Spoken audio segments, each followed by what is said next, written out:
Good morning, children. Today we are going to learn a new lesson from Marigold Class 5 Unit 7, that is Gulliver's Travels, written by Jonathan Swift. This story is adapted from the novel Gulliver's Travels, written by Jonathan Swift. Who has written this novel, children? Yes, Jonathan Swift. Let us know about the author. Jonathan Swift was an Englishman who has written many adventurous stories. He was a very imaginative person. He wrote essays, poetry and novels. He is best known for writing Gulliver's Travels. In this story, the main character is Gulliver, a sailor who visited strange and unique land in his quest of adventure. He tells about his own life. He describes his experience. It is an autobiography of Gulliver.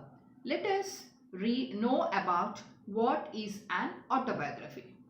When a person tells the story of his life in his own words, it is called an autobiography. Now move on to the lesson, children. On the 16th of June 1730, we discovered land. Our captain sent a dozen men with vessels for water, if any could be found. So, on which date it is mentioned? 16th of June, and year is 1730. We discovered land. Here we refers to Gulliver and the other persons. Okay. Our captain sent a dozen men with vessels for water. Our captain is the head. So head or the chief. Sent a dozen means it is a set of 12. Dozen men, they went, in what they went, children? On a ship or a boat. Vessels means ship or a boat. For what did they go? They wanted to have water. So for that, the captain has sent dozen men for bringing water in a ship or a boat, if any could be found. So if any place wherever they could find water, he wanted water. Okay, so the captain has sent dozen men. When we came to land, we saw no river or spring nor any inhabitants. So when we came, so the dozen men, in that even Gulliver was also there. So in that, when they came to that land, they did not find river, children. Neither river nor spring. Spring means it is a source of water. Or they couldn't even find inhabitants. Inhabitant means people who live in that particular place. They couldn't find anyone. I went on to explore. So I refers to Gulliver Travels. So he went on to explore. Explore means in search of. He wanted to find where river is there, or the spring is there, or any people are there. He just wanted to move around and he wanted to explore. He wanted to search or find out.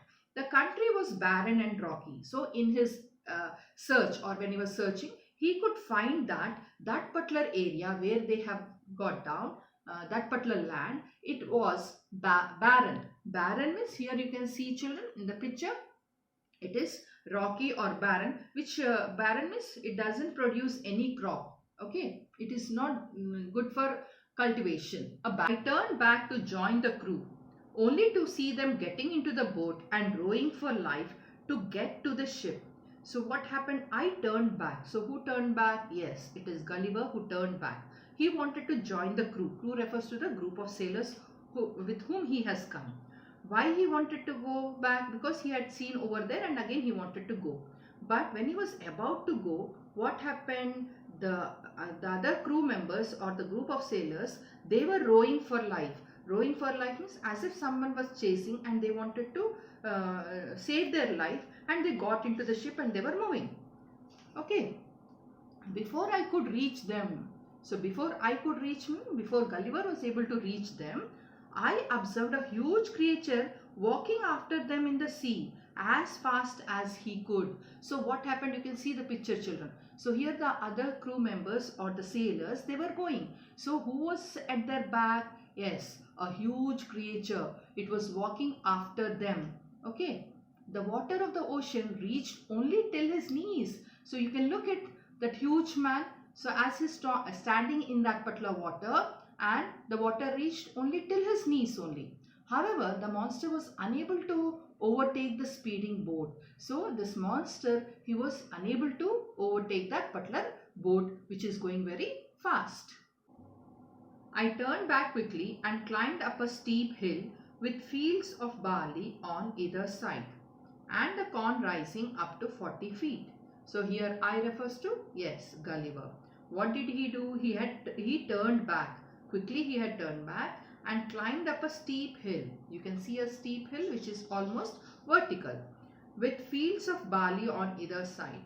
So barley fields were there. Barley means here you can see in the bowl barley, children. It will be like wheat only, but the color will be creamish in color or white in color. Okay, and the corn rising up to 40 feet. You can see the corn field also. It rises up to 40 feet. Okay, in height. There was a fence to pass from one field to the other. So one fence also is there from one place to the other field or one field to the other field. They can move. Okay. It was impossible for me to climb because every step was 6 feet high. So it was impossible, which was not possible for Gulliver to move from that place to the other one. I was trying to find a gap in the hedge. Okay, so as he was unable to climb that particular step, so he was finding a gap in the hedge. Hedge means a fence or boundary found by closely growing bushes or shrubs. So here you can see a fence like thing which is where the bushes are grown very closely. So that you call it as a hedge. When I discovered one of the inhabitants in the next field walking towards the fence. So what he had seen, what he had found, he found one person in the next field. Inhabitant means a person over there who is living over there in the next field walking towards the fence. So that person, he came towards the fence. He was of the same size as the creature chasing the boat. So that person who was walking towards the fence, how was that particular person? You can see the person over here. A very strange person, very huge creature. He was just like the same person who was chasing the boat. Okay. I was struck with utmost fear. Utmost fear means highest. He had lot of fear. Okay. And astonishment. Astonishment means amazement. And ran to hide myself. So he was very much afraid, very much amazed of it. And then he had run to hide himself. Okay, children. He called in a voice much louder than a trumpet. It sounded like thunder. So, who is that he? He is the man who was in the next field. So, he called out in a voice. So, that voice was louder than a trumpet. Okay. And how did it sound? It sounded like a thunder. So, trumpet means you all know it, no children? Yes, it is a musical instrument. So, his voice, it sounded like a thunder. 7 monsters like him came towards the field ready to reap the corn. So, not only one man. So, how many were there? Yes, 7 were there. And they are referred to as monsters. Monsters means huge creatures. And they were coming towards the field and they were ready to reap the corn. Reap the corn means cut the crop. They carried a reaping hook which was very big. So, reaping hook means it is a hook in order to cut the crop. When one of the reapers approached where I lay hidden, I screamed as loud as I could. So one of the reaper, he came towards Gulliver, where Gulliver was hiding. Okay, there he came. So when Gulliver has seen that reaper, what did he do? He screamed as loud as he could. Scream means he yelled or he shouted. Okay. The creature stopped reaping, picked me up between his thumbs and forefingers and brought me close to his eyes, 60 feet above the ground. So what happened? What did that reaper do? He stopped reaping, stopped cutting that cornfield. You can see in the picture, children. He has stopped cutting the cornfield. And what did he do? He picked me up. Okay. Me refers to Gulliver. He picked Gulliver up between his thumbs. Okay. And forefingers. Thumb is one side, the other side forefingers. And brought me close to his eyes. So he wanted to see Gulliver. Who is this? What it is? Okay. And 60 feet above the ground. So brought me close to his eyes and 60 feet above the ground. So he was lifted from the ground to 60 feet high. So that man, he is around 60 feet. Clear?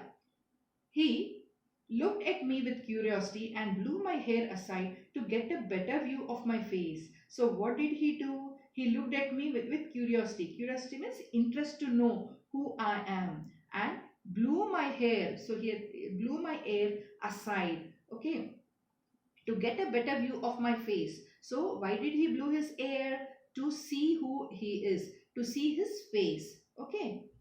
He called his friends and gently placed me on the ground. So he called his friends, means the other reapers who were there, no? So he called them. Okay. And all were looking at him. So and gently placed me on the ground. So when all his friends have come, then he placed him on the ground. You can see the picture. Okay. They all sat on the ground to take a good look at me. So what did they do? All those reapers, all the other 7 reapers, they were looking at him. They wanted to have a good look at me. I walked slowly backwards and forward, pulling off my hat and made a low bow towards the farmers. So what did Gulliver do? You can see in the picture. He removed his hat and he took a bow. So here he greeted them. I tried to speak to them loudly in several languages. Now Gulliver wanted to say something to them. Okay, and he started speaking in different languages. Very loudly he started speaking to them. Okay. Each time I did so, the farmer who picked me up held his ear very close to me, but in vain. So this Gulliver was speaking, but this farmer, what he did, he held his ear very close to Gulliver, but it was useless.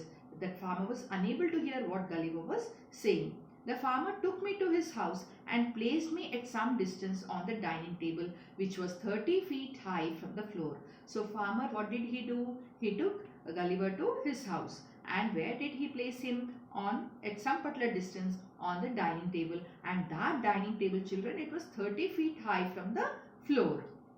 Dinner was brought to the farmer in a dish which was 10 feet in diameter. So farmer's wife, what she has brought? She brought dinner to farmer, and that dish was which was 10 feet in diameter. Okay, very big plate. Okay, the farmer's wife crumpled some bread and placed it before me. Crumpled means the bread she made into pieces. That she placed in front of him.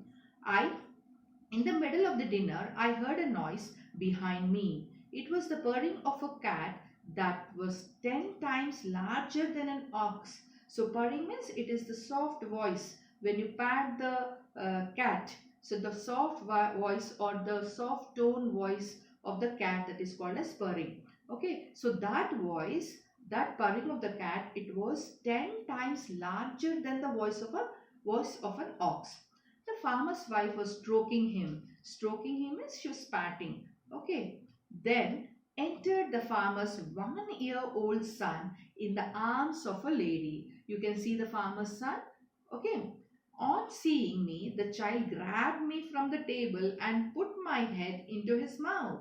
So what did the child do? How many years old he was? Just 1 year old.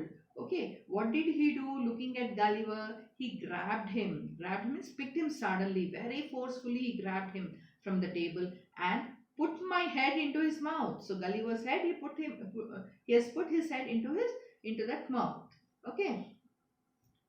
I shouted so loudly that the baby dropped me. So I refers to Gulliver. He shouted loudly, he shouted, and with that fear, probably that baby, he dropped Gulliver. I would have broken my neck if the mother had not held her apron under me. So as that boy, a 1-year child, as he had dropped Gulliver, okay, he would have broken his head. Okay, but what happened? This lady, she protected him by keeping the apron under me. Later, she put me on her own bed and covered me with a clean white handkerchief.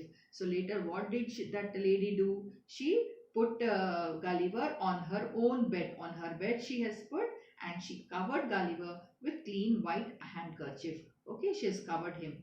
I slept dreaming of my home, my wife and my children. So he slept and he was dreaming about his house, his wife and his children. Is it clear, children? So this is adapted from Gulliver's Travels, written by this Jonathan Swift. Is it clear, children? Thank you.